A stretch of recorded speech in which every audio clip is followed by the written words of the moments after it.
Aujourd'hui, on est là pour parler NFT. Pour comprendre les NFT, il faut d'abord comprendre le concept de crypto-monnaie. Techniquement, je suis pas au point sur ces technologies, etc. C'est pas mon domaine, je vais peut-être faire des erreurs. Et je vais surtout brosser un tableau d'assez loin, assez large, sans trop de détails. Juste les bases pour pouvoir comprendre ce qu'on va faire aujourd'hui. Pour les crypto-monnaies, il y a la plus connue, on va prendre la plus connue comme exemple dans un premier temps, les bitcoins. Les bitcoins, c'est juste un type de crypto-monnaie et il y en a plein d'autres. Qu'est-ce qu'un bitcoin ?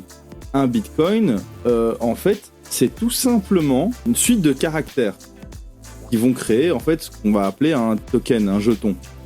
Donc les caractères, si je dois faire l'équivalent d'un genre Bitcoin en rapide, disons que je vais faire ma crypto-monnaie sur 4 bits, ça va faire. Donc c'est tout simplement des bits, c'est 0 ou 1. Voilà. Tac. Voilà. Et donc en fait, au total, si je fais ça comme ça, voilà, petit à petit, on va en avoir au total 16, parce que ça peut être représenté tout simplement par le chiffre 1, donc ce serait le token numéro 1, ça ce serait le token numéro 3, et donc à la fin on aurait le token numéro 16, qui serait le dernier des tokens disponibles, parce qu'ils doivent tous être entre guillemets uniques. Sauf que évidemment le Bitcoin, il y a beaucoup plus de caractères, ce qui fait qu'il y a 100 millions de tokens, c'est ça ? Non, attends. Et donc, ce sont des jetons qui sont composés de plein de caractères et qui s'échangent sur ce qu'on appelle une blockchain. Donc ça, c'est encore un concept qui est très important. Les concepts à vraiment comprendre, c'est le concept de crypto-monnaie qui sont en fait tout simplement des tokens et le concept de blockchain. La blockchain, c'est ce sur quoi on va échanger les crypto-monnaies et tout simplement, une blockchain, c'est un peu comme un livre de compte que tous les gens qui participent à la blockchain possède. Chaque fois qu'un bitcoin va s'échanger d'une personne à l'autre, tout le monde va mettre à jour son livre de compte et tout le monde est au courant de à qui appartient la crypto-monnaie en question.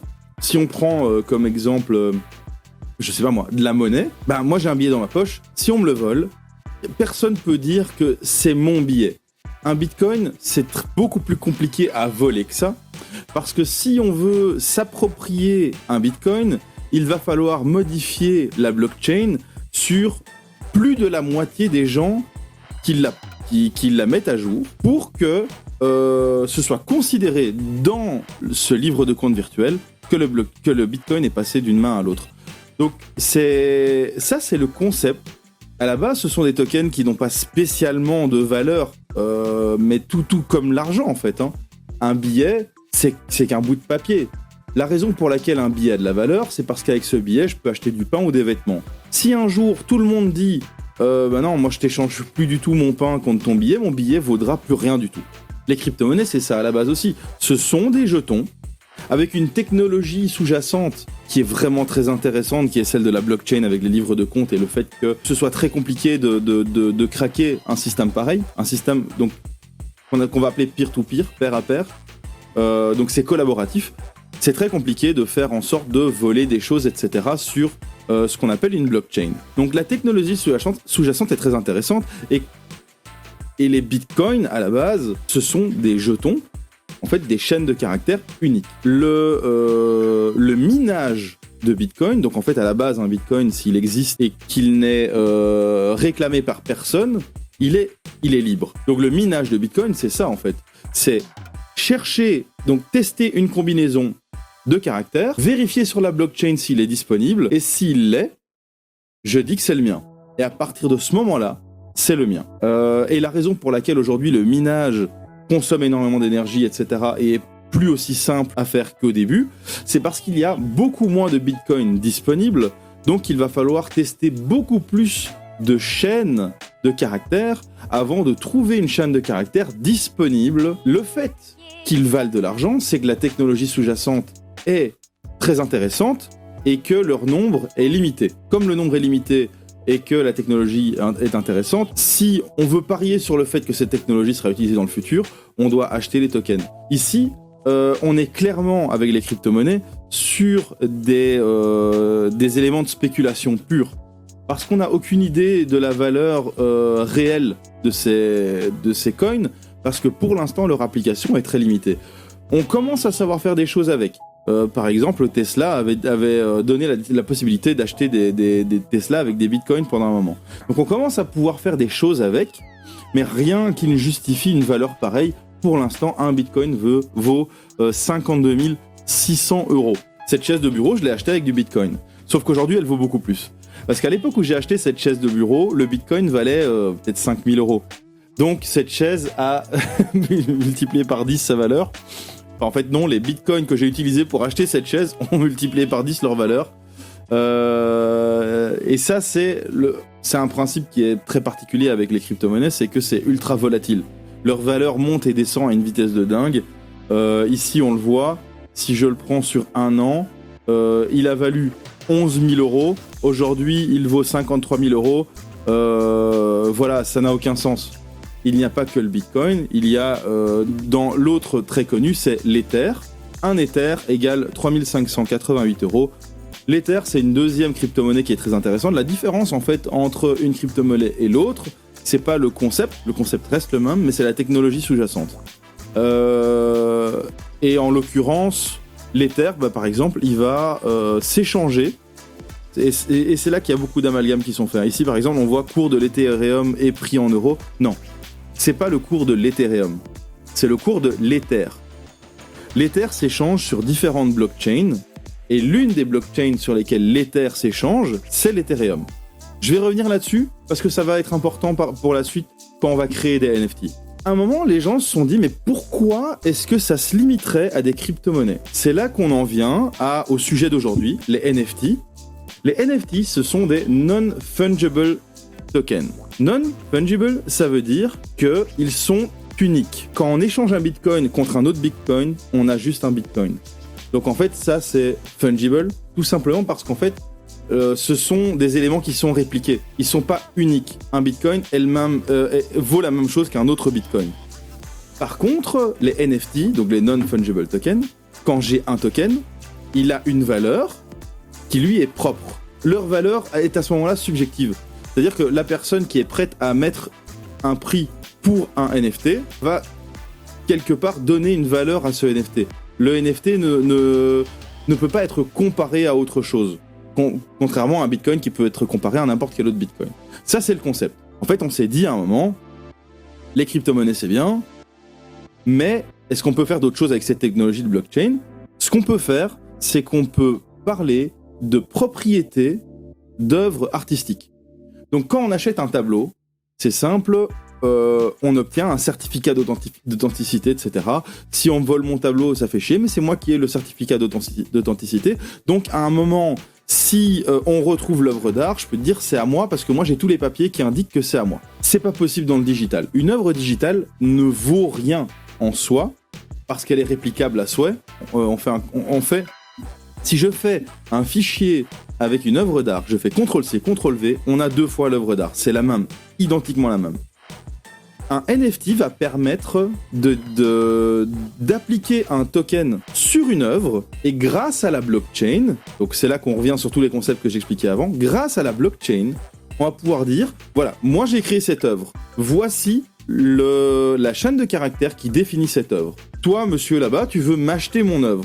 C'est une œuvre digitale, donc quelque part elle est réplicable à soi, mais tu en auras la propriété intellectuelle, je te la vends. À ce moment-là, sur la blockchain, donc tous les gens qui participent à l'échange des NFT, tout le monde va se mettre d'accord sur le fait que la chaîne de caractères qui définit mon œuvre d'art est maintenant passée de ma propriété à sa propriété. Et on va pouvoir comme ça garder trace de à qui appartient une œuvre d'art digitale. Il y a différentes plateformes sur lesquelles ça s'échange. Donc maintenant, je vais un petit peu parler des plateformes. La plateforme la plus grosse pour ça, c'est OpenSea. OpenSea, c'est tout simplement une plateforme sur laquelle je vais pouvoir mettre en vente et acheter des œuvres. Donc ici, on voit plein d'œuvres digitales. Par exemple, cette chauve-souris, c'est une œuvre digitale. On voit ici, dans ses propriétés, on peut lui appliquer des propriétés. Voilà, ça c'est des choses, on va y revenir, mais pour tout ce qui est collection, etc., ça devient assez important. Les détails, c'est typiquement la chaîne de caractères qui définit l'œuvre d'art. On voit que ça s'échange sur la blockchain Ethereum. Pour l'instant, les NFT ne savent s'acheter qu'avec de l'Ether, parce que c'est sur ce type de blockchain qu'on peut échanger des NFT. En gros, le concept de livre de compte que tout le monde possède et dans lesquels on va dire cette œuvre d'art maintenant appartient à telle personne, elle l'a revendue, donc maintenant elle appartient à telle personne, etc. etc. Pour l'instant, il n'y a que l'Ether qui est capable de tenir ce type de concept. Ici, on voit qu'on a une plateforme qui est quand même assez carrée, avec donc cette œuvre d'art qui a une valeur. Regardez-moi cette valeur. Cette valeur, c'est 137 Ethereum. Ça veut dire que ça vaut 573 000 $. Elle a été vendue, donc c'est une valeur, elle a été mise en vente à ce prix-là. Hein. Ça n'a aucun sens, je pense pas que qui que ce soit l'achètera. Par contre, elle a été vendue pour 0,7 Ether. Donc, elle a été achetée à 3 000 $.